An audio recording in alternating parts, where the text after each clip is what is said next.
Hey guys, thank you so much for being here today on the Sweet Tea Social Show, where we bring you actionable things that you can incorporate into your business, whether you're new or you've been around for years, to help you leverage the power of social media marketing and ultimately to increase your business goals and increase your bottom line.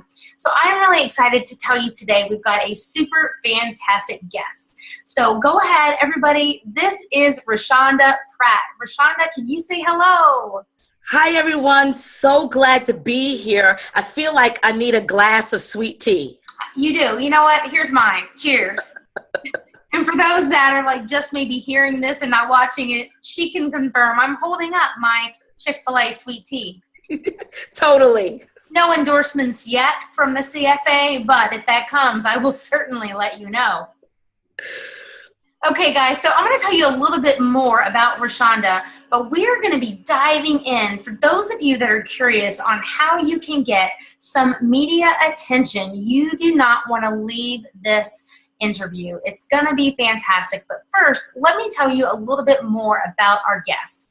Roshanda E. Pratt is a highly sought-after media expert and storyteller strategist showing bold entrepreneurs how to find and amplify their voice to build influence and monetize their story.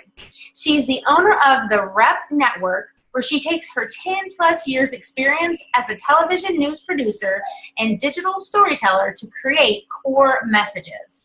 You can watch Roshanda on air weekdays on News 19 this morning and online discussing trending topics. So the joy here, real quick, the background noise, everyone, is not a prop that was done on purpose. That would be my German cuckoo clock that goes off every hour. And I just forgot that we were just going ahead and just starting this broadcast. So please ignore the cuckoo clock in the background. Do you think you can do that, Roshanda?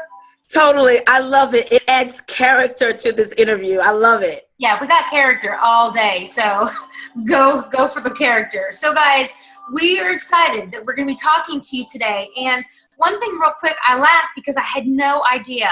I've known Roshanda for a while now, and I had no idea that her branding of the Rep Network was because her middle initial actually was an E. So the R, the E, and the P. I might be slow, but I did not know that until just now. I love the look on your face when you discovered that. It was like discovering that croutons are actually bread. Yeah, right. I'm like, this is fabulous. So it makes it even more fantastic in your branding. And I didn't even know that. Awesome. Yeah. My husband came up with that name, so I have to give him props. Okay, well, good job, husband. Good job. So guys, the name of this official show is called How to Get Media Attention for Businesses and Organizations. So I've got some questions that we're going to be diving in, and we've got some that we just may go a little bit deeper after she's given us her insight. And this is going to be an interview that's not going to be just fluff. This is going to be some great meat, because Roshanda is out there doing really great things in her business. So are you ready to dive into my questions? I'm totally ready. Okay, so very good. Well, the first thing I want to share is really to get you to maybe tell us in around 5 minutes a little bit about your career journey and really how it's gotten you exactly where you are now in your business. That's a good question. I often tell people that I started in this journey of being a journalist because of my father. I have become a journalist way before I even discovered really what it was in the 4th grade. My dad, who is from the beautiful country of Trinidad and Tobago, used to make me watch the news. And if you grow up in a household, and it's not like today, I'm totally going to tell my age. We did not have TVs in every room. So when you only have 2 television sets in the household and mom is watching the stories or whatever else is going on, and dad has it on Peter Jennings and Tom Brokaw, guess what you're watching? You're watching the news.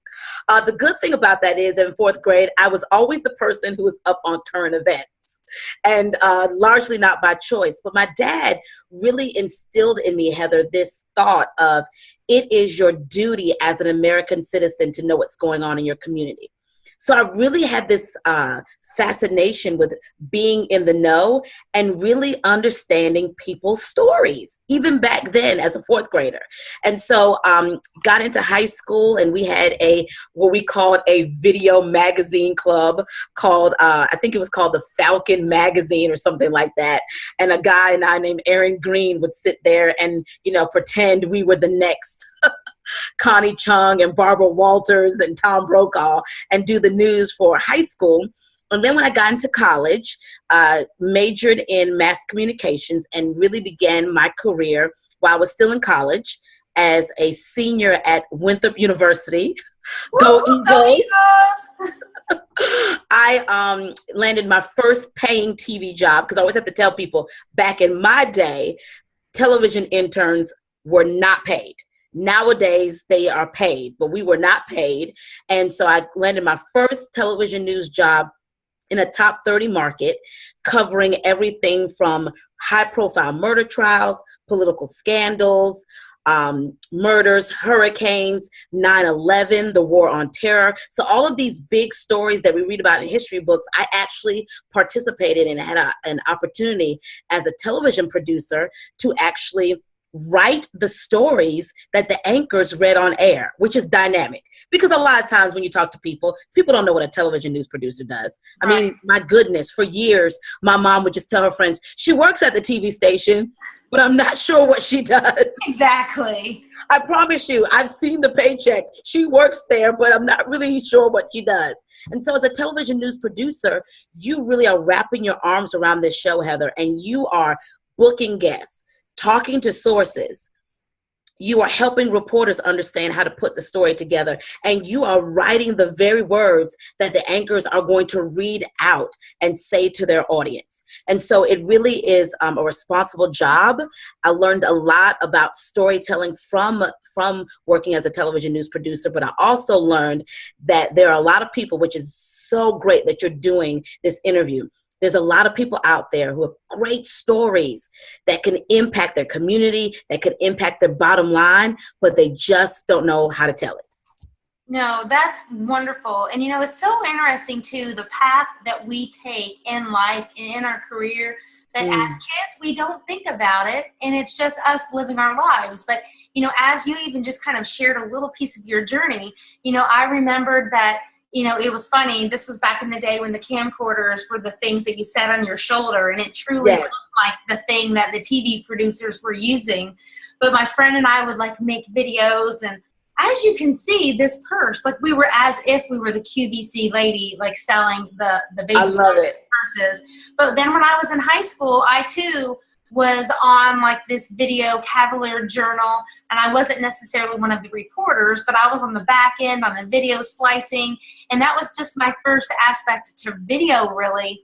And how interesting to see that, fast forward 25 plus years forward, it's part of the lives and the careers that we've chosen to take. So totally. Because social media is still a form of communication. I mean, social media, it's very much a part of the storytelling process, and television stations are understanding that in a great deal, because we not only want to win you on the big screen, which is the television screen, but we also want to win you on the small screen, what's in your hand, what you wake up with and check every morning. No, absolutely. Well, one of the really things I love about the chance to have you as my very first interviewer for an academy program that I have is that, you serve and bring a part of your brain and a part of who you are as a Christian woman. And, I have a lot of my audience are, Christian business owners, churches, and nonprofits. So I am really excited on anything as we share this, that if you've got any extra nugget that you want to dive in, that you feel would be advantageous to someone in that particular market, feel free just to add that to your thoughts. But the question I want to ask you now is to say, can you explain for us, in your opinion, maybe the top 2 or 3 specific media that businesses and nonprofits should be looking for, whether it's TV or radio, and then really hone in on the why factor?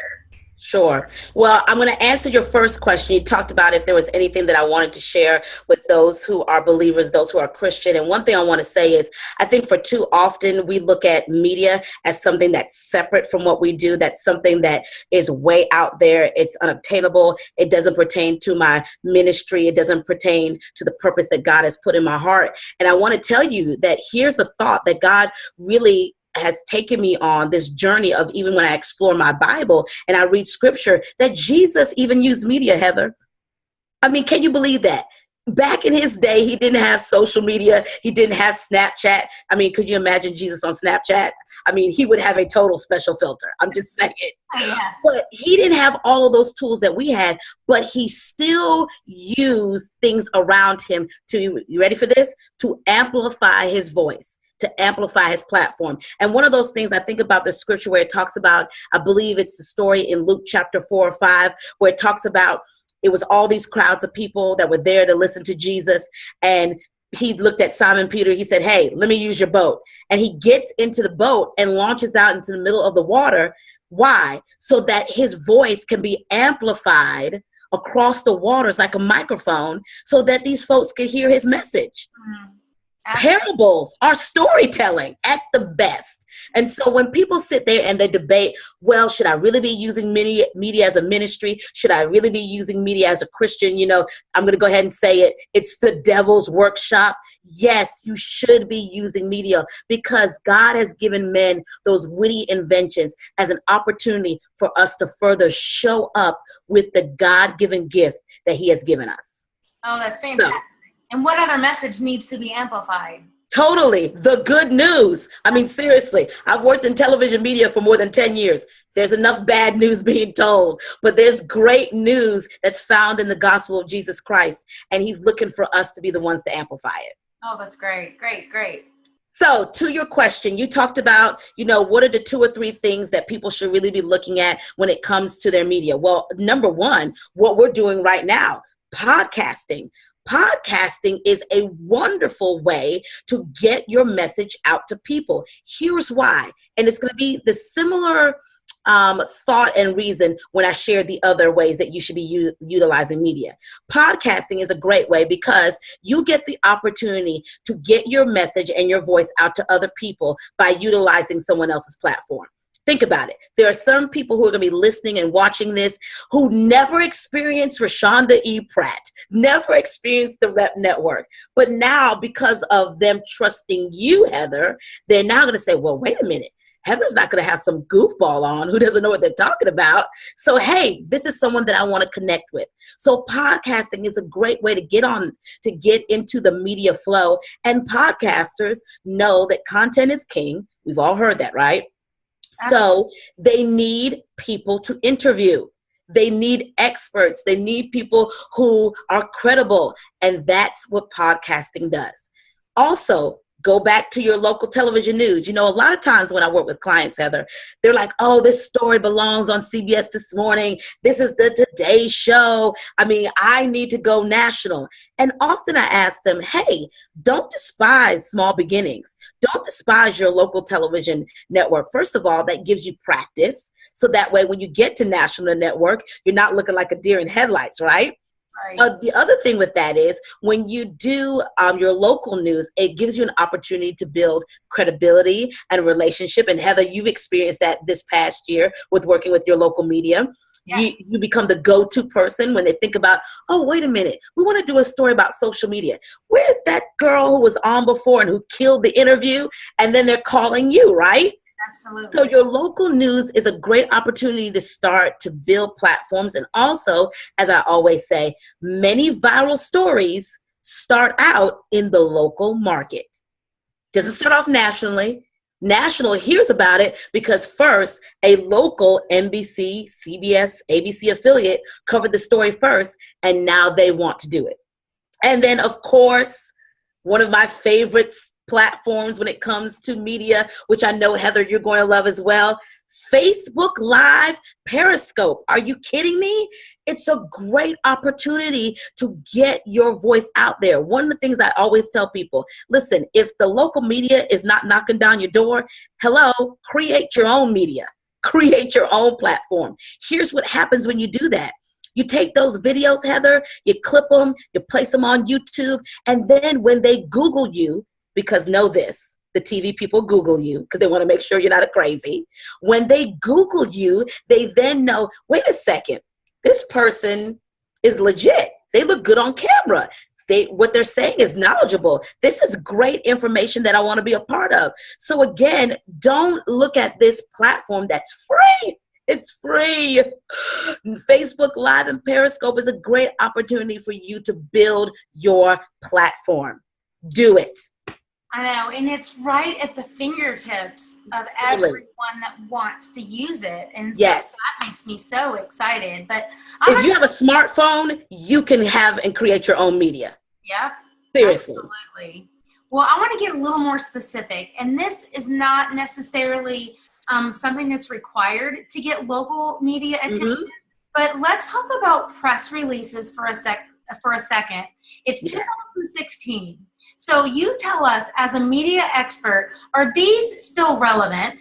And does this apply to both small businesses with just 1 or 2 or 3 employees, as well as the local church? You know, because sometimes I think, we're not trying to sell anything. We don't need to get a press release, but let's talk what the media wants to make sure that we're being smart. That is a very good question. I've spoken with my media colleagues often about this. Is the press release dead? And 9 times out of 10, what I've heard from them is no, it's not dead. Now, are there creative ways in which people are utilizing the press release? Sure. I know many local police departments who actually tweet out their press release, Heather, which I think is really creative, but I'm old school. I still like a paper copy. So in order to get the information out to the media, especially if it's a break-in and they want to find the suspect, they may tweet out the information and then send a press release later. So the press release is still relevant, but this is what people have to understand about a press release. A press release really is supposed to give people information, not your life story. So many times people send these press releases that are 4 pages and 3 pages. It's too much information. And then what happens, Heather, 9 times out of 10, this happens to me often. I will read a press release, look at it, and it's missing important information. The things that we learned in elementary school are still relevant when it comes to sending out your press release. Who, what, when, where, and how. Oh, that's tweetable right there, guys. Right there. Yes. That's so good. What we learned in elementary school, we still need to learn in business. Who, what, when, where, and how. There have been times I will see a really good press release after I've read through all of the jargon, and I'm just like, man, I don't know when this event is happening. And as a producer, as a media professional, we get too many emails a day. I'm talking about hundreds of emails. So they don't really have the time to do the work for you. So you got to make sure that your press release is solid. You have to make sure you have the right contact information, that you are getting straight to the point, and you're telling them what's in it for them. And let me speak to churches for a minute. If you are a church, they may not come to your holy convocation. But if your holy convocation has an element where you guys are going to be feeding the homeless, or you're doing a community outreach, something that is just not exclusive to the church, but embraces the whole community, then guess what? You need to send a press release about that, because they'll be interested in covering that, because it's not just so centered inside of the church, but this is something that embodies everyone. So you have to make sure in this press release that you're letting them know what's in it for them, and you're providing value, and you just don't want 15 seconds of fame. That's a no. That is good. Very good. I love that. And I love the specific references that you made, for the churches. And again, guys, I had the great opportunity to get some local television time this past year. And so I can tell you, yes, my team is growing, but I don't have 100 employees. So if you are a small business owner out there listening to this, and you've got something great going on in your organization, and if you've got the opportunity to pitch how you can help their audience and their viewers, right? Because you've got to say, what's in it for them? And you've got to kind of even make that even be a part of your pitch, because to Roshanda's point, they're busy. They've got a million things they're doing. So act as if you thought through that before you send that first form of communication to them. Please, because if I have to try to decipher what you're saying, that communicates to me that you don't even understand your pitch. So you want me to do the work, and then I'm trying to decipher what it is that you can provide for my audience. And if I have to take the time to figure that out, I'm already confused, and confused people do nothing. So then I'm not going to call you. And then my concern is this person's going to get on air and ramble. To the point, straight, concise, but also make it attractive. Don't make it boring, make it attractive. I think of many of the guests that I booked from press releases is because it was attractive stuff. You know, I think of one in particular where it was a local farm bureau that pitched about how to properly cook collard greens for New Year's. Oh, there's a way to do that?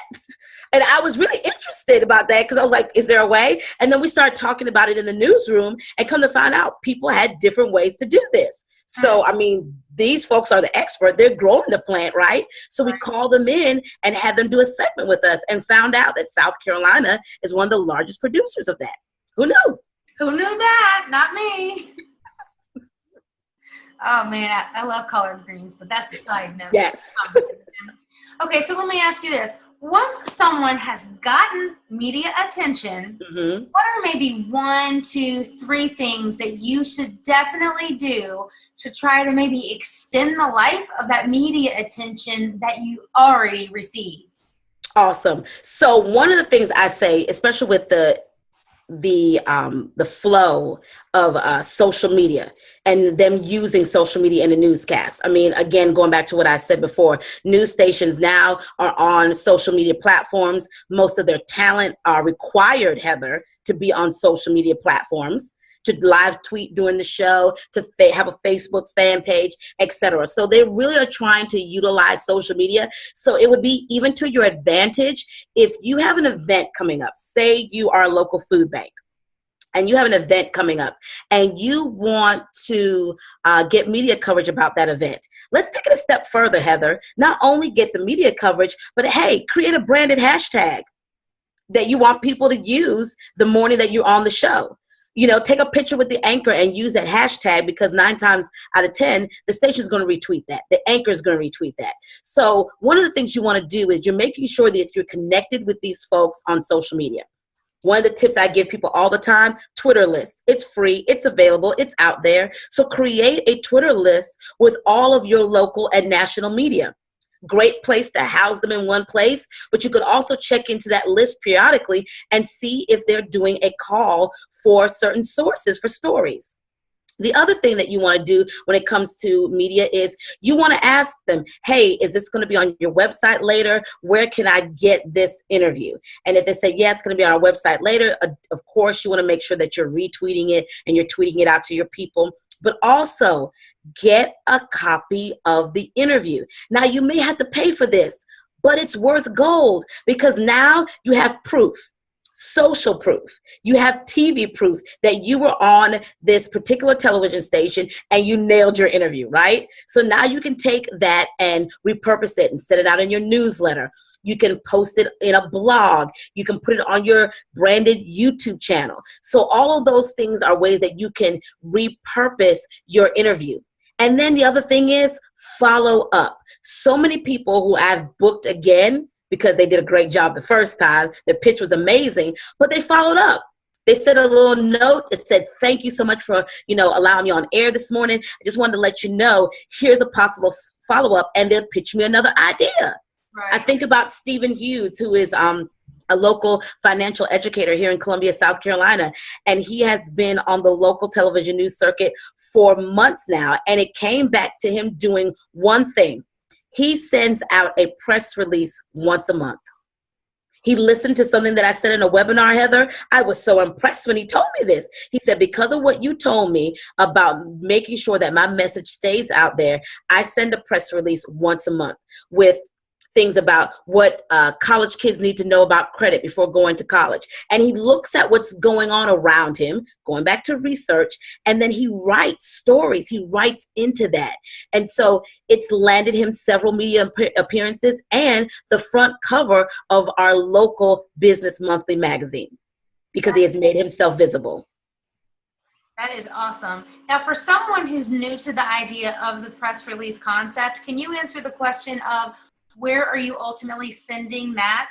It's just like, okay, I created it, I made it, I'm sending it to CBS, I'm sending it to the newspaper. Like, you're physically making sure it gets into the hands of who you want it? Or is there like some one point place that then they redistribute it? You know, in this day and age, it changes periodically. And this is something that I've asked my colleagues a lot about.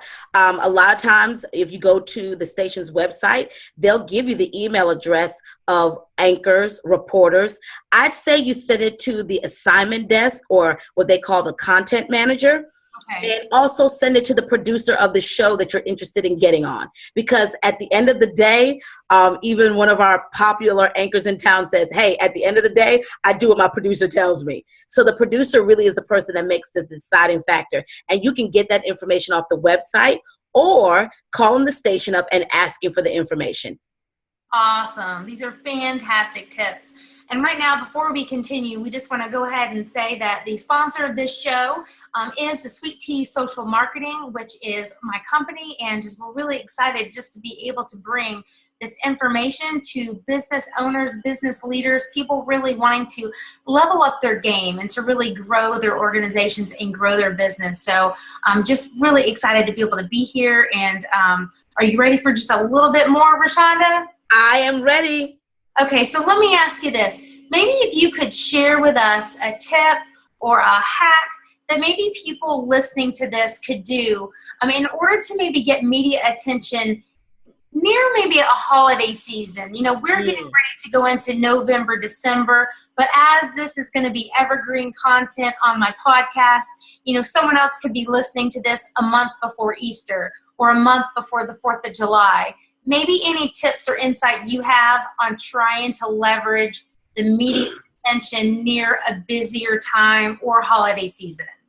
Great question again. One of the things I see people make a grave mistake about is they wait till a week before the actual holiday and want to pitch a story. Timing is key. So I often say, listen, pitch a month out. You know, for a morning show, they're planning ahead. People are booking ahead. So don't wait till 2 weeks before, you know, a couple of days before it actually happens. People wait 3 days before, you know, Christmas and want to pitch an idea. It's too late. I've already booked. I'm already done. Sometimes I'm already on vacation, so I'm not even thinking about it. But pitch a month in advance. Give people enough opportunity to look at your pitch, to book you, so that way you can get that time that you need. Also, start positioning yourself. That's the other thing. I'll see people pitch, but they haven't positioned themselves as, I'm the tech person when it comes to knowing the best gifts for kids this Christmas. When I go on your social media platform, when I go on your blog, I don't see you talking about any of that stuff. So then I start to wonder, is this person just saying this because they just want to get on TV? Or is this really a part of their brand? Do not sell your brand, folks, for 15 seconds of fame. Producers get mad about that. Do not promise something you cannot deliver. So do not say, oh, this is my brand, this is what I can do, and then we're expecting that, and you get there and you can't deliver. Heather, true story. I was working with a PR company, and they pitched this great idea. We promoted. It was awesome. And then the guest gets there that morning and tells us, oh, I can't do that. And the producer's like, well, this is what you told us you could do. Oh, no, I can't do that. Okay, well, we have you for 2 segments in the show. Can you do this? Yeah, I can maybe do something like that. The guest was horrible. Mm-hmm. And I wrote that PR company and told them, never received a response from them, Heather. Never said it, you know, we're sorry. We're not sure what the mix-up was. And guess what happened? What? Can you take a guess? No, I'm sitting here intrigued. They've never been on my air since then. Well, no, I was thinking that. I thought thought you were going to say, this is what the honest mix-up was. No, they never gave a mix-up. And after I talked to the producer, we just decided we will never book that person again. And producers talk. And we told the other producers in the station the same thing as well. Sure. So again, do not sacrifice your brand just for that opportunity. If someone pitches you something and you can flip it around in a way that works for you, offer that suggestion. But don't do something just to say, oh, I just want to be on TV, because it's not going to work to your advantage. And producers get really mad when you say you're going to provide something and then you don't deliver. Kind of like our clients. You know, the media are your clients. And if you're telling them that you're able to deliver X, Y, and Z, then you better well do it. Oh, absolutely. No, I mean, that is so helpful for businesses to really even know some things that they should absolutely be doing, but also some, hey, be careful, because don't go into this halfway and then not be able to deliver, because it can really come back to bite you and have some long-term implications. Yes, seriously. I mean, show up for your interview on time. You know, things happen, but call, let people know, but also just, people are trying to fill their show. I mean, you know how many minutes are in 2.5 hours? I won't even venture to do the math. It's a lot of time to fill. And so when you're banking on someone to show up and you're banking on them to deliver and they don't come through, it's very frustrating, especially when you built this moment in your show and you're looking to this person to deliver and they don't do it. No, absolutely. Well, I want to tell you that I've got two kind of like lightning round questions that we ask our guests. But before we do that, and we'll end with those, I want to make sure that we give our guests an opportunity to just connect with you off of this podcast or off of this training inside of our Academy program. So really quickly, tell us your website, where people could go and connect with you there, first of all. Sure. Well, I am the Ro Show. That's what I'm known as digitally. It's actually a nickname that's followed me all throughout my career as a television news producer. Every station I worked at, everyone always called me the Ro Show. And so I would love for you to go to my website, www.theroshow, TheRosho.com. And you can definitely connect with me there. I love working with influencers and personalities and helping them find their voice, clarify their message so they can go and impact the world, because facts tell, but it's stories that truly sell. And so I've been really blessed with the opportunity to work in television news and tell some dynamic stories, but also help people to uncover their brand story that connects to their ideal audience. So I would love an opportunity to chat with you. We have a 15-minute discovery call, so would love, and it's free, totally free, would love an opportunity to chat with you. That's great. And we're going to include in our show notes the link for that discovery call as well as your website. So that's fantastic. So I'm excited for people that really want to be able to take this a step farther and just to be able to connect with you and to have that information. So are you ready for my two quick lightning round questions that we ask? I'm holding on to my seat. Okay. So the very first question is, we have a hashtag that we are implementing and launching called Leverage the Change. And you more than anybody knows that social media marketing and how we run our businesses are constantly going to be changing based on the platforms, based on the resources and the things around us. So for the idea of implementing the hashtag Leverage the Change, what's something that you are currently doing in your business today that is you really kind of showing that you are leveraging the change? I love this. This is a great question. I'm over here like, wow. I feel like I'm on Barbara Walters. Barbara Walters always has these questions she always asks, like, who are you in the world? What's your philosophy? So this is like on that level. Great job, Heather. Thank you. So how am I leveraging the change? One of the things that I'm very passionate about is really helping women entrepreneurs to find their voice, because I know what it's like to feel like you have something to say, but you just don't know how to maybe string the words together, or you just feel like whatever your circumstance and situations that have happened in your life, you feel like your voice is silent. So I feel like my passion, my calling in life is really to raise up messengers, people who are armed with this message that keeps them up at night, who are armed with this message that they just feel that is going to burst out of them and they have to get it out of them. And so I really have been blessed to work with many female entrepreneurs and do some really deep work in helping them uncover and discover their voice again. As I often say, helping them discover that third grader. I remember coming home with my dad, and I just brought home my report card, my progress report card, and he's looking at it and he's like, hey, he sees all the grades, but the teacher's comments all down the stream are, great student, but just talks a lot. Really enjoy her in class, but she just talks a lot. And my dad turned to me and said, what do you have to talk about? And without skipping a beat, this third grader said, I just believe I have something to say. And I want to help women find that inner third grader where they believe that they have something to say. And so that's how I'm leveraging the change. That's awesome, guys. So if you are on Twitter or social media, Instagram, we want you to use the hashtag leverage the change and go ahead and send that out. We check that daily, and we will definitely make sure if you just kind of maybe include any insight that you got from our interview today with Roshanda Pratt, we will retweet you. So hello. Hello. So yes, use the hashtag leverage the change. But thank you, Roshanda. We are so excited to have you. We're going to end this interview on our last and final question. And that question that we ask our guests is this.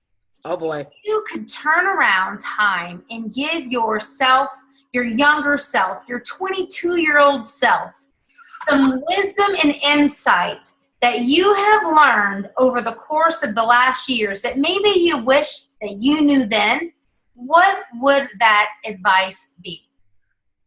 That leopard print never goes out of style. What? Always keep animal print in your closet. I'm kidding. Oh man, I was like, wow, that is timeless probably. Yeah, it never goes out of style.